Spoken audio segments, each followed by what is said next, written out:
Hi, this is the fellow passenger. This is the 5th episode in my mission to record an entire album in 6 weeks. However, the 6 weeks are probably a bit laughable now because I've missed my deadline so many times. But I feel determined that I want to finish this task.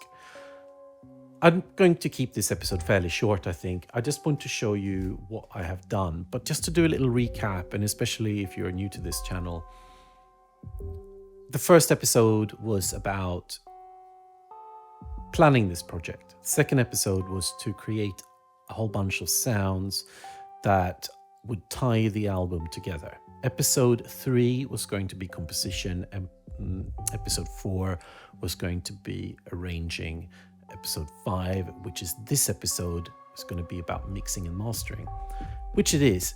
But I just want to remind you that episode 3 and 4 ended up being the same type of episode because I felt like I couldn't split up the mixing and the mastering, the composition and arrangement that needed to happen over both those episodes. And when I was sort of done where I left off in the last episode, I knew there were a few things that needed to be fixed, and I'll get to that in a moment. So I've gone through all the tracks and just briefly explain what I've done. I have tried to make it a little bit neater by color coordinating and grouping the type of sounds. So as you can see here, the tracks that are yellow, they deal with some form of percussion. Green is dealing with some form of bass, and then I've got the turquoise as pads and the blue as leads, and then I got these purple ones, which are sort of, what should we call them, ear candy effects, and they are the sort of sounds that I just drop in here and there too, generally for transitioning from one section to another. What I mean by that is, obviously you have different parts, or not always, but you often have different parts within the same track. As in like a piece of music, you go from one section to another. And I try to think like this when I move between sections, that I keep something, but I change something else, or either change or completely remove it or introduce something new. If you do not keep anything, I find that transition tends to be too harsh. And sometimes it is a little bit too harsh anyway, so you can use these little ear candy. It could just be a sound right at the beginning of the new section, but also right at the end of the previous section leading in, often like a reversed sound or something. It's just a little technique. And I think that was also the main bit that I had missed in the previous videos, where I knew that some of the transitions were not quite as they didn't feel as good as they should do. So I've gone in and added that in. And regarding the color coordination, I like doing this, but I sometimes don't. But I've made a special effort now, because if you are a Patreon of mine, you will get access to all these project files. I have to point out, I use Ableton 11 Suite, and I'm also using a lot of third-party plugins in here, paid-for ones, which you may not have. It shouldn't stop you from opening the project. It may not play exactly as intended, because obviously if you don't have certain plugins, but it still will give you an insight into how it's all put together. So I've grouped these in, I've gone through all the tracks, and I have adjusted the volume as I found necessary, just to make sure that the mix sits nicely together. And I've also gone into all the tracks and added an EQ at the end of, as the last bit after any other effects in the effects chain. And if we open the EQ, I tend to use the Pro Q3 rather than, let's say, EQ8 in Ableton. EQ8 is fine, but I find EQ3 doing two things that is good. Both you can compare different tracks to see where there is build-up of frequencies, which is really helpful for me. It's also got an built-in compressor so you can, so here for example, in most tracks, I've scooped out around 200 hertz because I feel like that's often where I get build up in frequencies, and you can add a little bit of compression around there. I tend to also scoop out a little bit around 2K, but not as much. And another thing I do on pretty much every track is if there are frequencies that are not needed, I try to cut them all together just to avoid muddiness and build-up. For example, if you're using samples, and sometimes even if you're using hi-hat samples, which tends, like a hi-hat doesn't tend to have lots of low end, but the sample may have some low end in there. It might not be particularly audible, but it's in there. If you look in an EQ, you can see maybe there is some form of content down there. If you don't need it, just scoop it out, because that's going to help make your final mix sound clearer. So I've tried to go through each track, scoop out where they have been either annoying frequencies or frequencies that I don't need altogether. Tend to try to scoop out around 200 hertz and also around 2K. There's also, not in this particular track, this one we're looking at here, but I often find like during the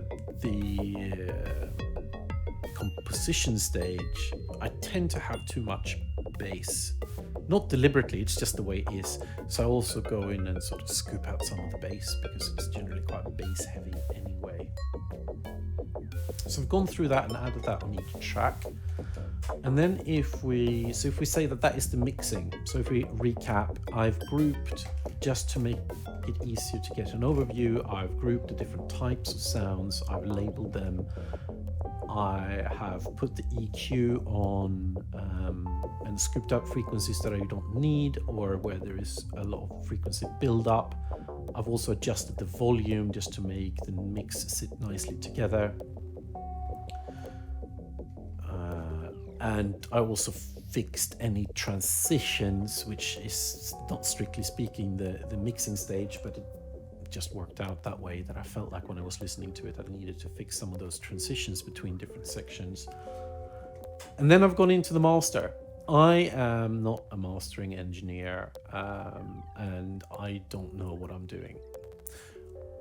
I know that a lot of artists say that don't do the mastering yourself. But I am not in a position that I can pay anyone to master this, and I just want to have a go at becoming better at it. So I've done it myself. The other thing is that often the final mix is rendered out and then you're working with a stereo file when you're doing mastering. I haven't done that either. I've just plonked stuff on the master bus instead. The other thing that... what was I going to say? I've already forgotten.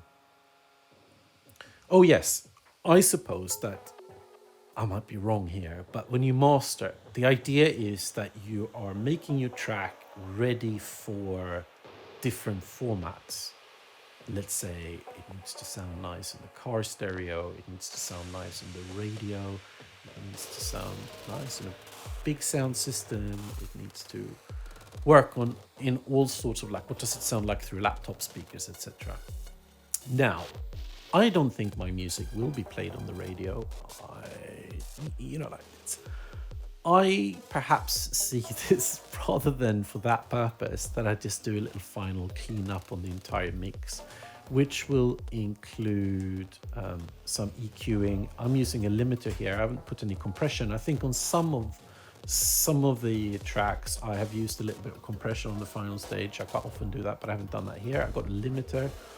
And then I use this little cheat thing called Gullfoss, which is a VST plugin that is using, is it AI? It is going through and doing a bit of EQing, etc. live as the track is playing. It is as if you're sitting there and turning and adjusting the knobs on your compressor and EQ, I suppose, live as the track progresses, rather than doing it by, set and forget or whatever it's called.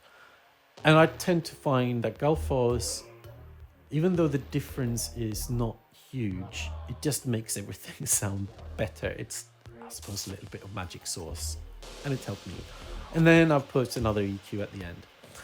But I just want to point out that I am not a mastering engineer. I have no idea what I'm doing. I am just trying to use my ears and listen to what makes something sound better, and try to judge if there's something that is lacking, or that sort of thing. And I also want to look at this final EQ. So again, here I've cut some of the bass out. Again, I got quite a lot of scooping out here around 200 hertz, a little bit scooping out around 2K, but also a bit of a boost around 3K. It's not a lot in this track. How much is it? It's like not even a decibel. But I found that around that frequency, to me, it's breathes a little bit of fresh air. It makes the track feel a little bit lighter somehow. So I've done that on a lot of my tracks.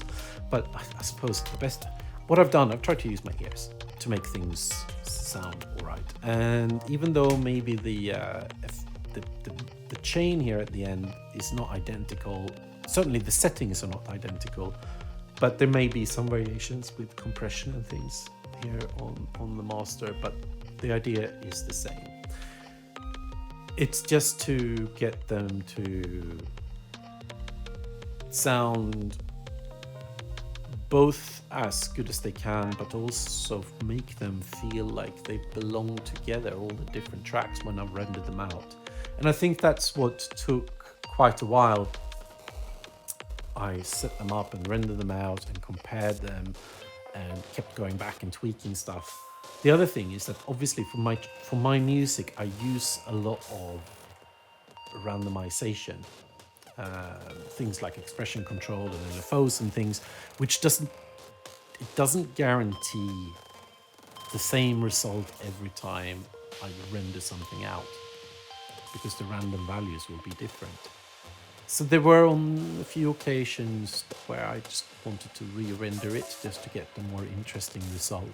I think there is an art to this where you build up a skill in randomization, that it is random, but it's quite likely to be something you're after, rather than likely ending up as just something unusable and noise.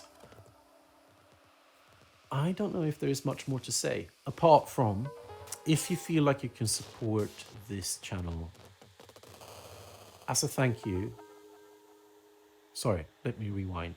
If you feel like you can support this channel financially via my Patreon, you will be able to get your hands on the project files. You will also be able to get access to all the stems, which I've rendered out separately. So if you just want to muck about with the audio, you will also get all the tracks. I said in the previous episode or something where I thought like all the album was only going to be available to my mid and top tier Patreons to start with, and then they could be purchased or something. I'm just going to make it available to all my Patreons, because I feel like this project has been dragging on for too long, and I'm quite frankly quite fed up with it. It's been good. I'm going to do there's going to be a separate episode a little bit further down the line where I just talk about what went well and what did not go so well, what worked and what didn't work.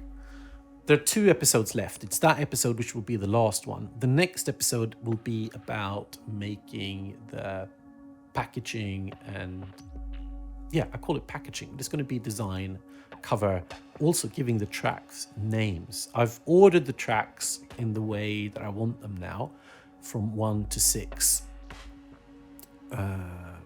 But they don't have proper names yet. But you can already, through my Patreon, you can access the tracks and you can listen to them now and you can enjoy them. Hopefully, it would be nice to hear what you think of them. And also, if you grab the project files, I can't remember if I said this, I am using a whole bunch of third-party paid-for plugins in here, like the Pro Q3 EQ, for example. It's... So if you open these, you need Ableton 11 Suite to start with. But sorry for that. sneezing. But if you might not be able to play them and it's sounding as intended in case you don't have some of my plugins, but I still wanted to share these project files because I thought it might be of interest to see if you wanted to pull it apart and to see how I'd structured things, etc. I'm not going to chat anymore now. I think that's it. I hope you will enjoy the new album, and in the next episode in this series we will have some names and some designs, so stay tuned. Thank you. Bye.